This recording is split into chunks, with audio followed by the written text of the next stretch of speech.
За тэгэхээр бид энэ түрүүчийн нэвтрүүлэг дээр биологийн олон янзын тухай энэ үгийн учир утга, шинжлэх ухааныхын утга агуулгыг бид ярилцсан. Конвенцийн тухай бид ярилцлаа. Одоо бид Монгол орны биологийн олон янзын тухай асуудлыг бол ярих гэж бодож байна. Тэгэхээр энэ Монгол орны биологийн олон янзын холбогдлолтойгоор энэ асуудлыг Монгол орны биологийн олон янзын тухай бидэнд танилцуулж өгөх. Монгол оронд одоогийн байдлаар 19,000 орчим зүйлийн генетик нөөц бүртгэгдсэн байдаг. Энэ нь дэлхийд дээрх биологийн олон янзын 1% нь манай оронд байдаг гэсэн үг юм. Сүүлийн жилүүдэд дэлхийн хэмжээгээр биологийн олон янзын тоо багасж байгаач зарим зүйл нэмэгдэх хандлагатай байна. Жишээ нь метагономическийн шинжлэх ухааны ололтын ачаар шинэ зүйл омгийн микроорганизмууд асар ихээр нэмэгдэж байгаа. Манай Монгол орнд ч гэсэн шинэ микроорганизмууд шинээр нэгдэж түүний үйлдвэрлэх органик бодисууд нь манай Монгол орны эдийн засгийг оюу толгой 5 толгоогоос дутахгүйгээр аваад явчих бололцоо байгаамаа. За Монгол орны генетикийн нөөц бол маш баялгаа. Бид энэгээр бахархаж явах хэрэгтэй. Маш баялаг. Тэгэхээр энэ генетикийн нөөцийн маань мөн одоо гадаадынхан ч гэсэн сонирхсоор ирсэн. Одоо ч гэсэн сонирхчил байгаа. За тэгэхээр зөвхөн одоо бид энэ байгальд байгаа генетикийн нөөцийг одоо судлах, ашиглахтай холбогдсон харилцааг зохицуулах одоо хууль эрх зүйн орчин маань байхгүй учраас энэ нөөцөө бид өнөөдөр одоо ашиглаж тийм ээ эдийн засгийн эргэлтэнд оруулж одоо мөнгө өсгөж чадахгүй байна да. Тийм. Жишээл олон жишээнүүд байж болж байна л да. За тухайлах юм бол хүн болгоно л мэдж байгаа тийм ээ одоо морин шарилж Артемиза Ано гэдэг морин шарилж энэ бол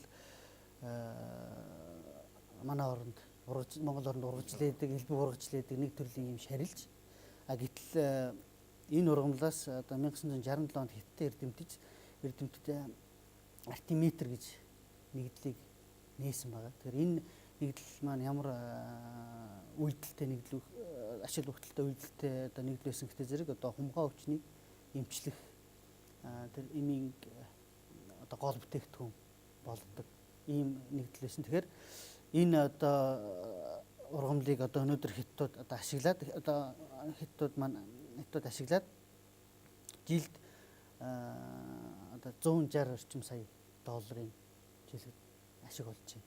Тэгэхээр ийм жишээнүүд бол олон бий. Тэгэхээр ийм одоо энгийн хүмүүсийн өдөр тутмын амьдралд тохиолдож байдаг энгийн мөртлөө цаана маш их одоо ийм ач холбогдолтой онцлог шинж тэмдгүүдийг агуулсан олон одоо ургамал амтан микроорганизмын баялаг бол Монгол оронд бий. За энэтэй холбогдуулаад бас нэг би жишээ хэлхийг хүсэж байна л да. Биологийн олон янзын байдал өнөөдөр Монгол улсын эдийн засгийн эргэлтэнд орж чадахгүй байна. Жишээ нь байгаль дээрх эдийн засгийн ашиг турмалыг тооноор нь хэлээр гаргадаг. Харин хамтран судлаж эзэмших тал дээр анхаарлын гадна байна. Жишээ нь морин шарилж гэдэг ургамал.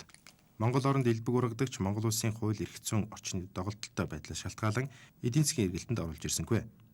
Түүнд Артеметр хэмээх нэгдэл агуулгадаг бөгөөд 1967 онд Хятадын эрдэмтэд гарган авсан. Вьетнамын дайны үед хумхай өвчин тусан зэргүүдэд хэрэглэснээр эмчилгээний үр нөлөө нь батлагдсан юм.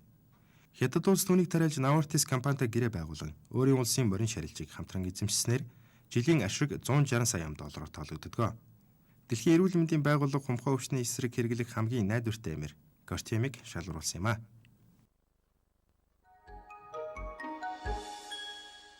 За ганц жишээ авахт энэ Iprex гэдэг энэ одоо төрлийн юм байна. Энэ жишээлбэл 2.4 тэрбум буюу манай улсын төсөвтэй бараг ажил хэмжээний ийм одоо борлуулалт хийж шít. Тэгэхээр ийм одоо хэмжээний ашиг олж болох тийм одоо генетикийн нөөц, ургамал амьтны генетикийн нөөц бол Монгол орны маань тийм магадгүй одоо энэ байж байгаа тийм нэгдлүүдийг гаргаж яваад ийм хэмжээний орлого олох боломжууд манай орны байгаа байж байгаа. Маш их боломж байж байгаа. Тэгэхээр бидний одоо гол хэлэх гээд байгаа юм маань ерөөсөө энэ л байна. Тэгэхээр биднээс бол одоо ингээд энэ сүүлийн үед одоо ингээд бид генетикийн нөөцийг ашиглах ийм хэмжээний одоо тэрбумаар хэмжигдэх одоо манай жилийн төсөвтэй эсвэл жилүү гарах юм хэмжээний одоо энэ олон нийтлээс гаргаж авсан одоо энэ үеийн тухай бид ярьлаа. Тэгэхээр одоо манай оронд одоо сүүлийн үед ингэж яригдж байгаа уул уурхайгаас л хэмжээний мөнгө олж авах, хэмжээний хөрөнгө эргүүлэх ийм хүлээлт бий болж байгаа юм. Одоо энэ бол хугацааны хувьд бид бол энэ их хүлээлт гэдэг чинь нэлээд одоо хэдэн жилийн дараа бидний ийм боломжтой байна. Гэвч өнөөдөр генетикийн нөөц маань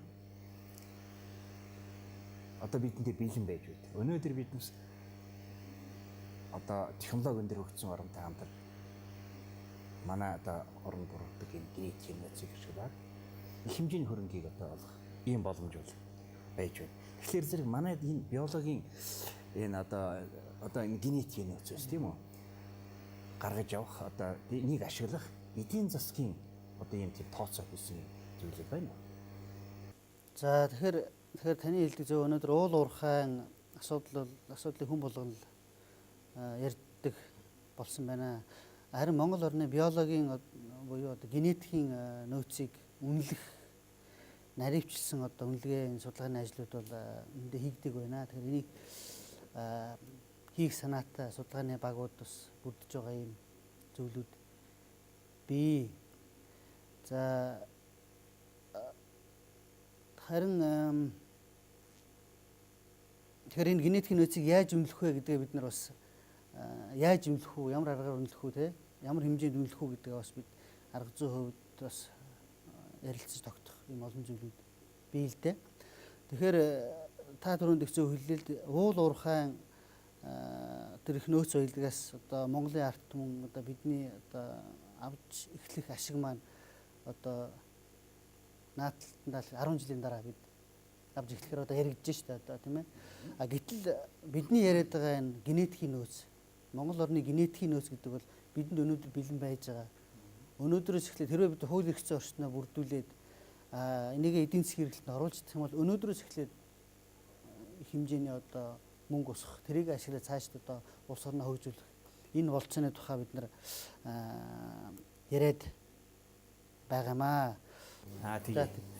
Тэгэхээр 2006 онд Дэлхийн банкнаас гаргасан үндэстнүүдийн баялаг хаана байдаг вэ гэсэн энэ ихтгэл бол нэг хүнд Монголын нэг хүнд 8200 орчим ам долларын хөрөнгө ногдно гэсэн ийм тухай дурдгдсан байгаа юм. Тэгэхээр энэ дээр бол биднээс энд оруулсан энэ тайлын ихтгэлд оруулсан энэ үнэлгээ бол Монгол орны энэ биологийн нөөцийг одоо генетикийн нөөцийг ашигласан одоо энэ биологийн олон янзыг тулгуурласан энэ одоо тооцоог бол оруулаагүй.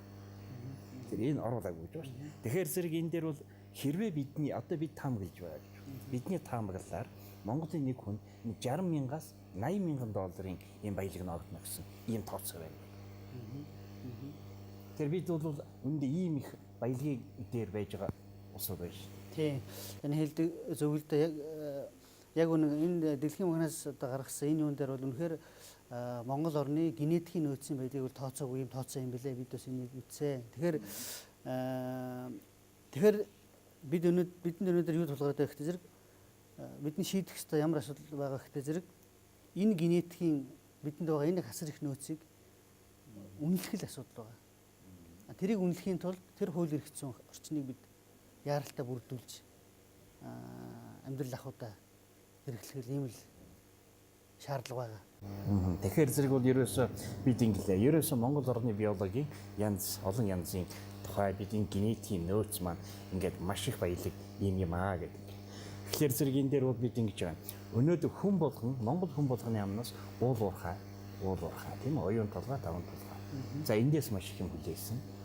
Гэтэл бол бид өнөөдөр энэ их баялаг генетикийн нөөц бидний гарт байж яхад эдийн засгийн эргэлтэнд орох боломжтой байж байгаа. Энэ тухай бид ерөөсөө ярьсан. Яахгүй тийм үү? Тийм учраас бидэнд одоо ямар зорилттой гэж юм гэхээр ерөөсөө бид энэ генетикийн нөөцийг үнэлье. Өнөөдөр үнэлье тийм үү? Тэгээд энэ генетикийн энэ нөөцийг бид эдийн засгийн эргэлтэнд яаж оруулах вэ гэдэг энэ л асуудал бидний одоо болж байгаа асуудал байна шүү дээ. За ингээд энэ Монгол орны биологийн олон янзын тухай асуудлаар дэлгэрэнгүй ярьж өгсөн танд баярлалаа. Бид дараагийнхаа хэсгээд зурвалдвал бид дэлхийн олон улс орнуудын олон янзын тухай асуудлыг авч ярилцсан.